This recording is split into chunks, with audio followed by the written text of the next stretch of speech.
I've always steered away from using visual effects whenever possible. I think that there are certain things you can't achieve otherwise, but in the past I've always been reticent to use visual effects to the extent that other filmmakers might. That being said, in the last few years there have been a lot of wonderful visual effects movies where it's beginning to become seamless even to me, and I'm a person who understands the way that they work, and I oversee them. Certainly in doing a movie like Iron Man, there's no way to do this film without them.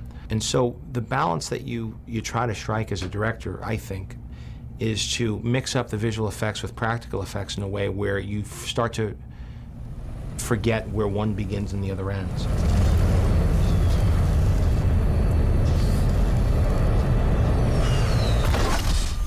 Okay.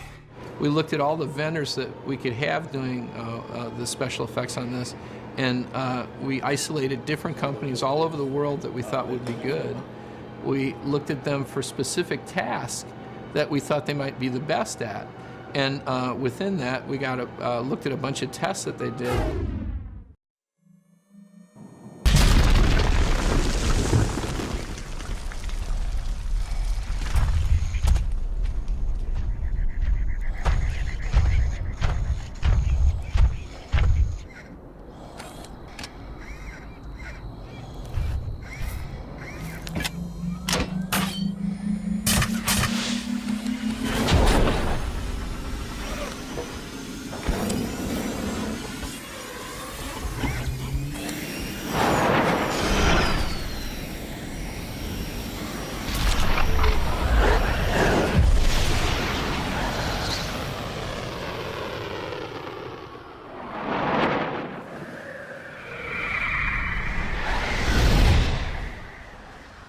Right now we have 3 companies doing the visual effects for Iron Man. We have Industrial Light and Magic in San Francisco doing the lion's share of the work. It's the hardest work, I think.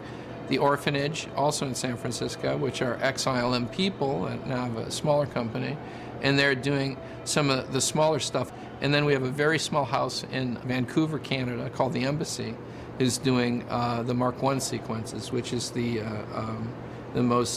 crudest suit, the one he makes out of spare parts.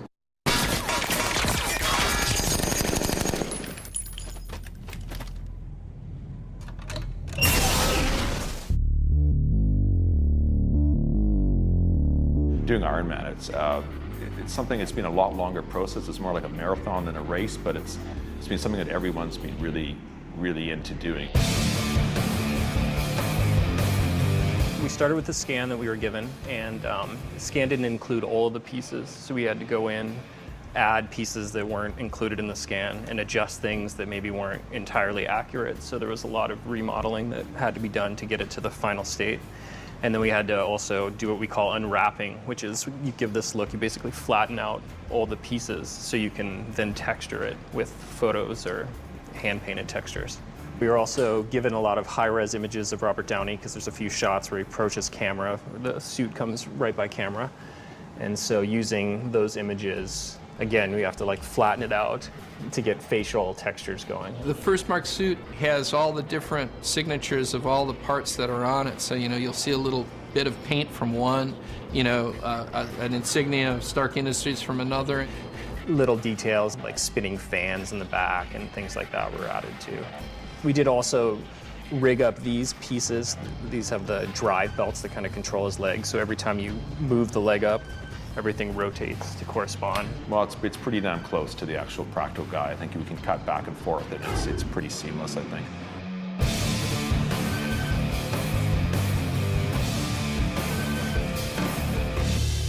Here is a mocap sequence that we got that they shot down in LA at Giant. And we got the mocap and we transferred it onto the rig of our 3D model. It's somewhat imperfect when it first comes in. This is the mocap of one of the sequences where he's walking down a hill with his flamethrower going. Once we get that and we map it onto our rig, it looks a little bit like that. So there's all kinds of problems with the shoulders and with his head. And once we clean that up, we end up with something looking a little bit more like this.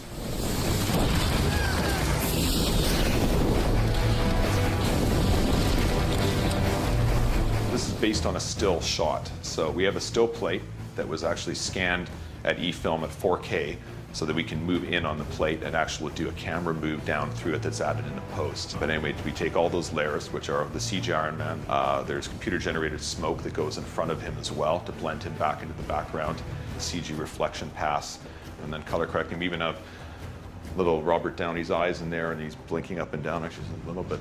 He has a little blinking, and he follows motion. So we move a null somewhere where we think the insurgent should be, and his eyes will track and follow them in that area where we think it should be looking.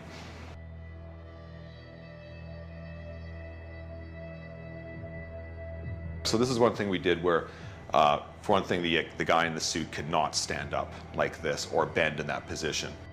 Even when we motion captured the actor, there's still some issues where you would see pass through. His hand may move and his forearm may intersect with his bicep, or his hip may intersect with something else. Like right in here, you can see this has to be really close where it's actually moving and not intersecting with his hip to make it look real. And then once the CG is done, it comes down here, and the compositors put everything else together and make it look real. This is a really interesting shot here because actually the director Jon Favreau is actually the motion capture actor in this particular scene. And the original shot was done with the Paltrow guy in the suit. There was a little bit of a stumble and a bit of a weird move at the end after he did the punch, and production really wasn't all that happy with it. And we're working on this shot right now, so you'll see that this is a much less final looking shot. Iron Man is really rough looking. It's a low res render, but you can actually see Jon's motion capture in there, and he's done a really good punch on the guy, sent him flying, and it's just a much more heroic stance, which is cool. And it's good that Jon got to get in that suit, and he can tell his friends for years to come how he got into Iron Man's suit.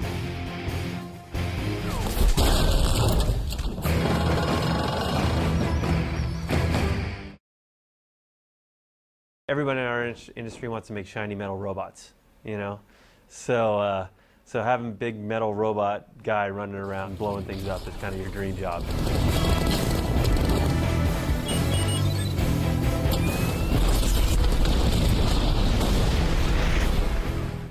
I remember talking to John Nelson way back, and we were talking about, well, what are we going to do with Iron Man? Because we've got Robert Downey Jr., who's an amazing character actor and is all about the face and the eyes, but we're sticking him in this metal suit where nobody's going to be able to see him. How are we going to solve that problem? Gauge heads-up display. Check. 4-door preferences from home interface. Will do so. 19 months ago, I walked into visual effects supervisor Jon Nelson's office, and on his wall, he had a picture from 2001, A Space Odyssey, of Dave in his helmet with all the reflections on his face in the slit scan sequence. And I said, well, what's that doing on the wall? And he said, well, come with me. And we walked over to the storyboard artists, and they had drawn these shots of Tony inside his mask.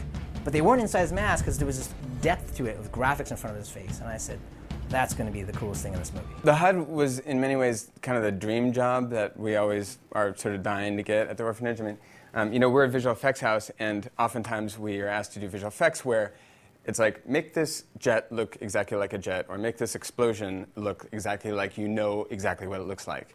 And the HUD was one of these things where make something that you've never seen before, that nobody's ever seen before, but yet something that everybody thinks is really cool.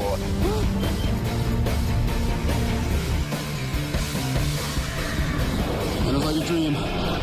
We have many of these shots where you actually see Tony flying and you see him doing his thing, but then we actually see it through Tony's eyes looking out.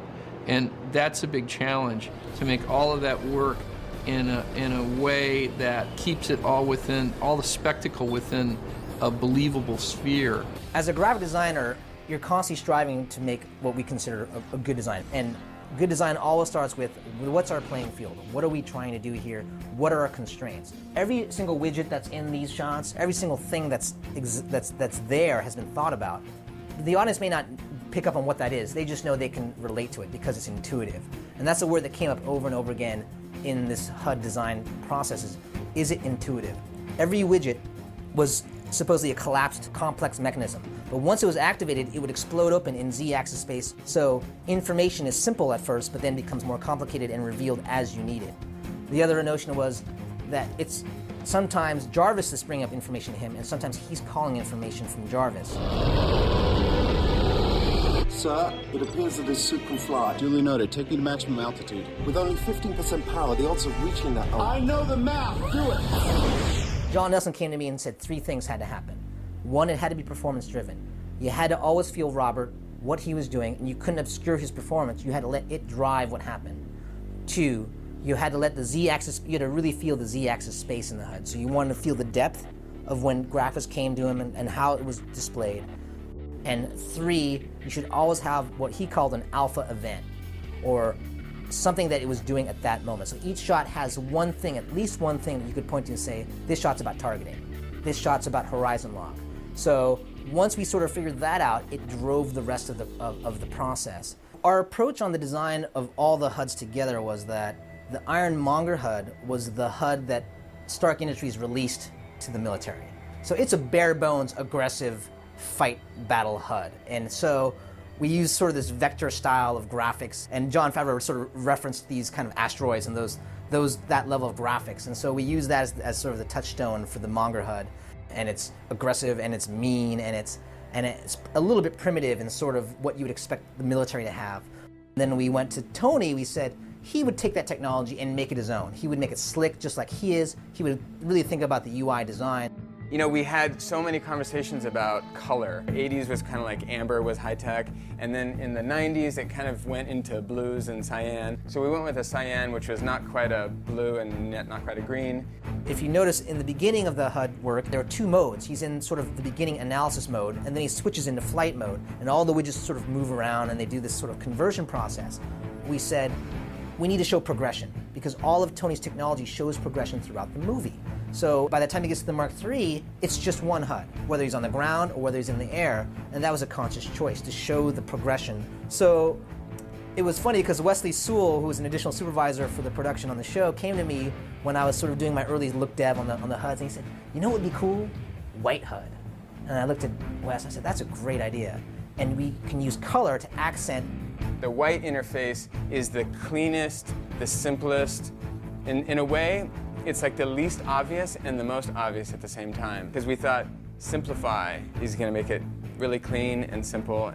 I think that that's what makes the Mark III successful, is that it is predominantly white, and that you have color, pops of color for attention. Boom, the power's low. Boom, right here we're targeting. All these things come up because of the color. The Mark II, there's kind of a new widget for everything. There's a radar widget, there's a speed widget, there's like there's a diagnostics widget, there's all these different things. Then we thought there should be one, we call it the Omega widget, one widget that has this kind of like, sort of like an iPod, sort of like a DVD player, north, south, east, west, kind of a really basic design that we all know and understand, with 4 quadrants. So in its rest state, we have navigation at the top, sort of health at the bottom, power on this side, and diagnostics on that side, and some targeting and some other information. But then, when he actually looks at it, there should be a lot more information available. So this whole bottom thing, which used to be just a single power level, then expands out, and we can see how it's got all of these new calipers, and they all, from Tony's perspective, looking through it, it explodes out in Z away from him. So that's the power side of it.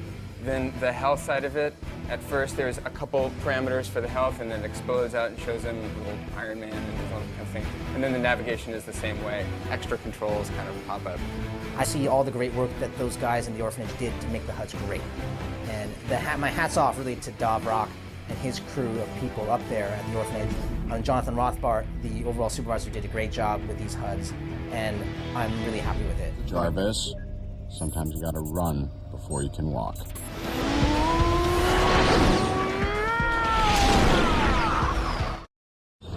Time to hit the button!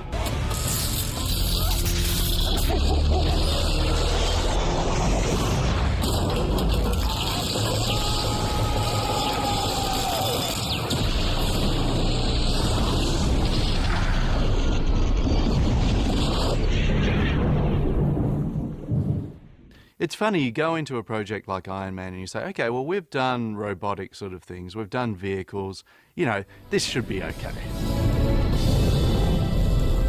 Kill power.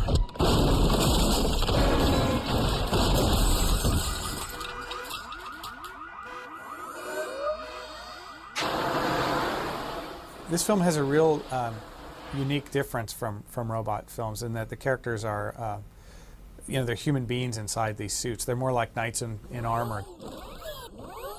In this film, the challenges were to sort of take a armor that he creates for himself and extend that in computer graphics in a way that you buy completely as being something that Robert Downey Jr. is wearing. Please try not to move. What's going on here?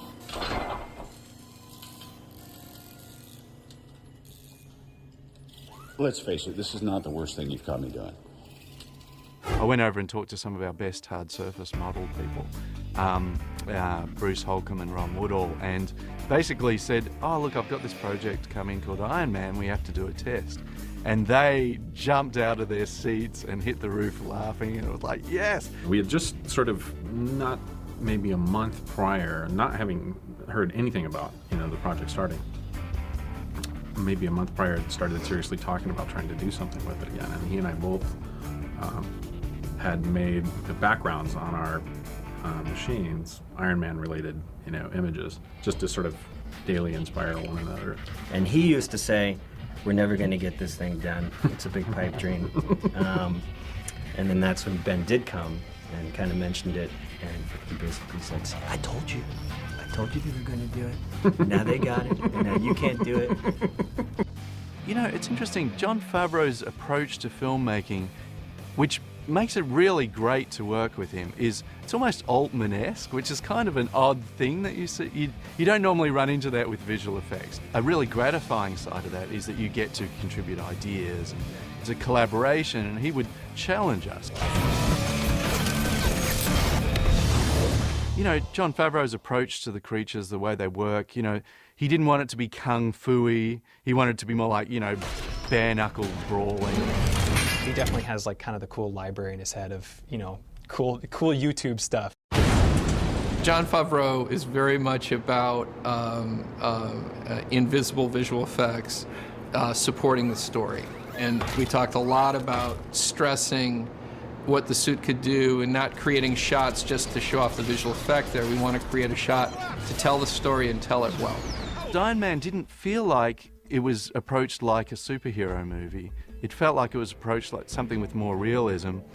We started off by referencing a lot of the comic book art, like the early artwork that Jack Kirby had done, and later on I think Steve Ditko had done in terms of the tech and things like that. So say, his energy is, rendered a certain way in the comic book, his RT energy and his chest RT energy.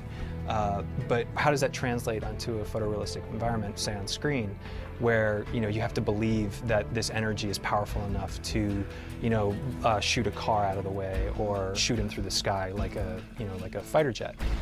So that's when we started referencing a lot of real-life, real-world instances where this technology, what does this type of technology look like?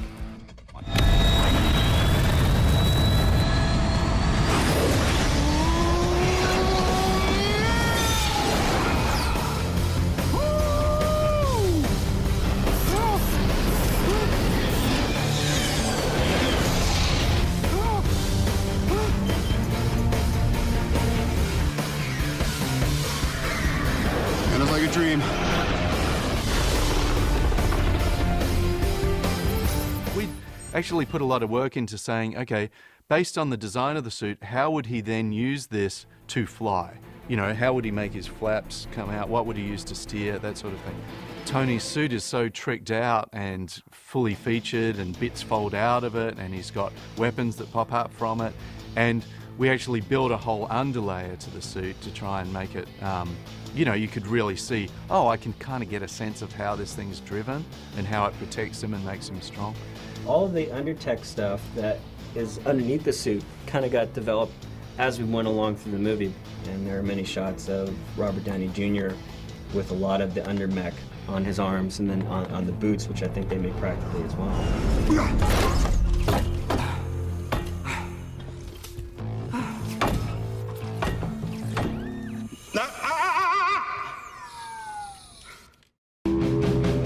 There's a sequence early on where he's tested all his flying rig, and he's made, got his what we call repulsor technology thrusters, the things that actually propel him. And he's made a suit, a flying suit that he's testing. And so we've got these big tracking shots that go around the silver suit as it starts folding pieces out and testing the flying surfaces. So there's these shots which we'd shot with the practical suit where the camera dollied around the practical suit. But we ended up, replacing it in these shots because we really needed just everything to move. But we had, it gave us really good reference, and then we could, just make it that bit sweeter. It's just so much fun to see all those pieces moving. And so that's a lot of, again, in terms of the design of the suit, it was taken to a certain stage in the practical suit, and then once we got into the computer world and we really wanted to move things and have bits move, then we sort of modified things so that we could get a lot more action out of it, a lot more interest. The goal was to kind of not make him so much of a transformer, more as like his armor is unified. And that's, I think we wanted to get away from the vacuum form look and more of like the parts were mechanized for a purpose. Interestingly, what happens for that shot is we do a match move on it where we try to get the position of the camera and the position slightly of the creature, the suit. Then our animator and creature dev person comes in and start moving all the pieces. And then we go in the long process of lighting these. So this is a take where we have the real one, and on the side we have our CG one. Getting the metal look on both the Mark II, where he's unpainted and it's this kind of brushed metal look, and the Mark III, where it's the red and gold, has been really tough. It was a struggle to get that brushed metal looking right on the Mark II, but we sort of realized that we basically got there when Jon Favreau and John Nelson, the client-side effects suit, they started forgetting which bits were the real suit and which bits were the brushed metal suit.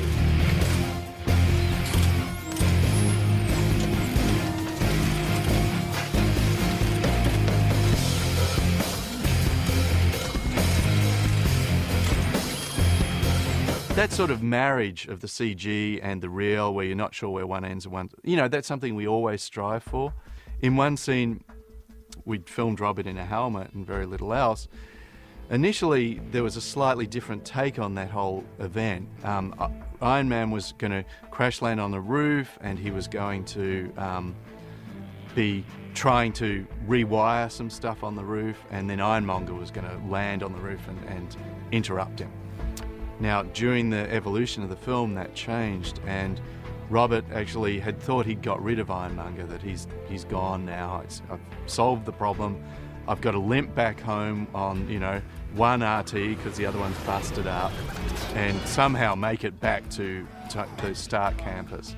And he gets back to the campus, ends up crash landing on the roof of the Tokamak building, and so I'm done. Take off my helmet, take off my glove. And none of that was in the original performance. It was basically, the original performance was him sort of walking forward, talking, and then turning around.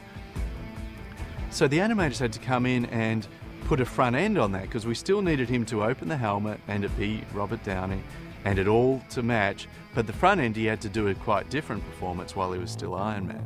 I'm almost out of power. I gotta get out of this thing. I'll be right there.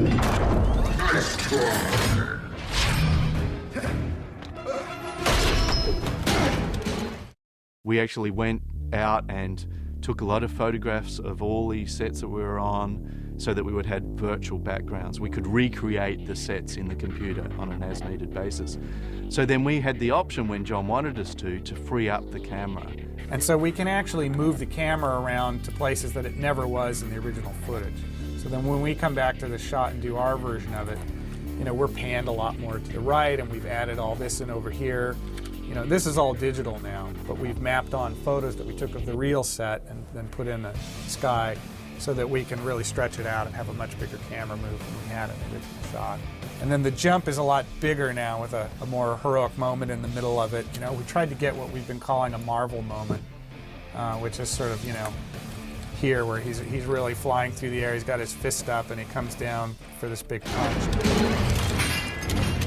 In that case, what we did is we recreated the background, and then we had the buildings that are just behind, we had the city, and then the sky, and of course the two creatures, and that's what gives us the final result, with a lot of smoke, and the effects of the repulsor that Jeff will talk about.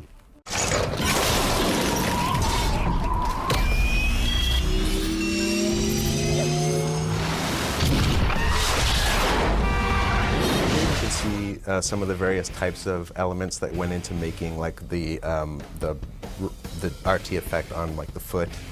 There were a lot of sort of powerful sort of flamey elements that then would get built up. We add sort of glowy cores. We added elements such as this one to sort of that we could animate on a shot-by-shot basis and sort of emphasize different aspects of it, make it feel more powerful at times when he really wanted to goose it and accelerate through the frame. All right, let's see what this thing can do. What's SR-71's record? The altitude record for fixed-wing flight is 85,000 feet, sir. Records are made to be broken. Come on! It's been great. It's been really fun. It's a great way to kind of shake things up. I wish I had a suit like that. Good job. Good job.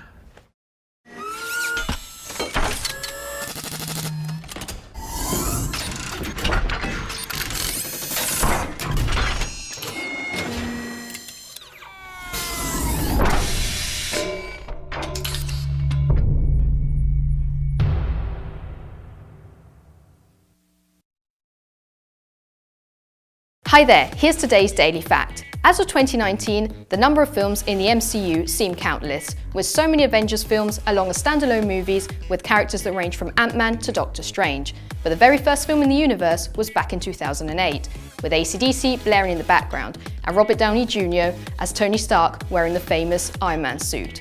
Remember to click below to subscribe.